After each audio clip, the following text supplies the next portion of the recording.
Australia itself is the world's second smallest continent, second only after Antarctica. It's the smallest inhabited continent. The name Australia means Great South Land. And the first people of Australia were the people we call Aboriginal Australians, commonly called blackfellas.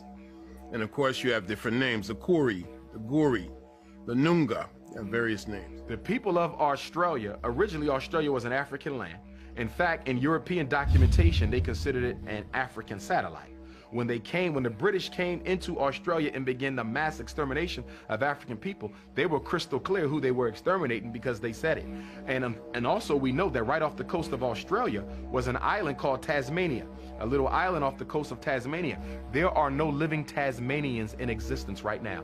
You can't find a Tasmanian man, woman, or child because the British systematically exterminated the entire population.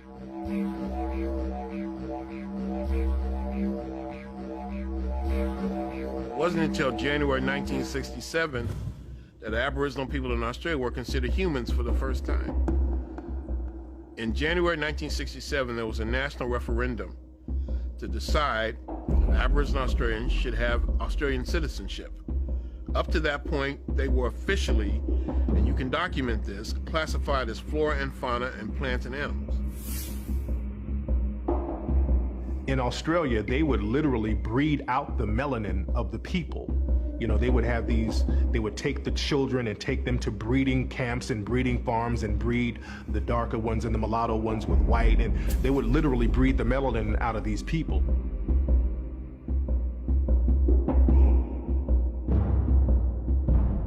The movie Rabbit Proof Fence is about that breeding process, them breeding out the melanin of the Aboriginal people. So it was very deep what was going on over there.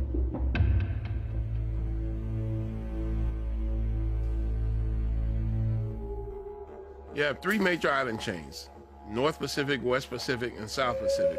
Melanesia, Polynesia, Micronesia. Melanesia is the South Pacific. That means the Black Islands. And the biggest island is New Guinea. Others include New Caledonia, New Ireland, New Britain, Fiji, the Solomon Islands, Vanuatu, which used to be known as New Hebrides. These are the Black Islands. And the people that I've encountered in this part of the world tend to say they come from Africa.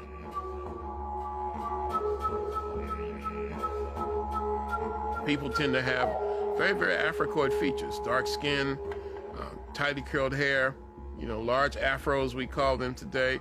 Many of them say they come from Africa, especially in Fiji. And also in Buka Island. I ask people, where do you come from? We come from Africa. And they're very matter-of-fact about it. Buka, B-U-K, means black skin. And they have the reputation of being the blackest human beings on earth. So quite naturally, that was where I wanted to lay my head.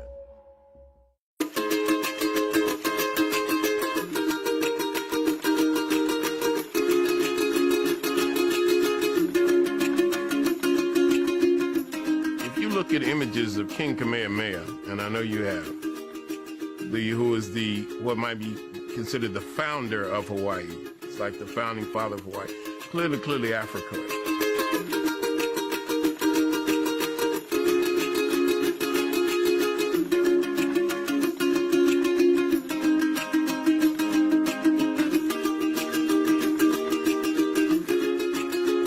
One of the most famous Hawaiians is a guy named Duke Kahanamoku. Duke was one of the forefathers of modern surfing, and they would use Duke to promote tourism in Hawaii.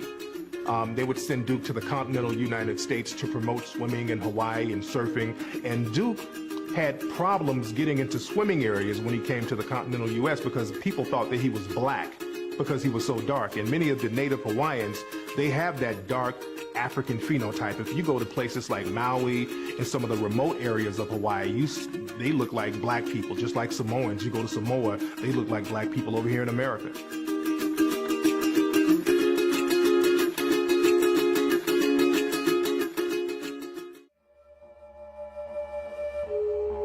I'm doing an interview, a call-in thing, and somebody called in and says, I'm a Hawaiian.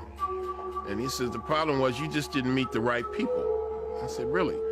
He says, when I was a young boy, my grandmother used to tell me that when Kamehameha was trying to unite the Hawaiian Islands, this is around 1815, that he ran into trouble and he sent back to Africa for reinforcements. He said that was a Hawaiian tradition.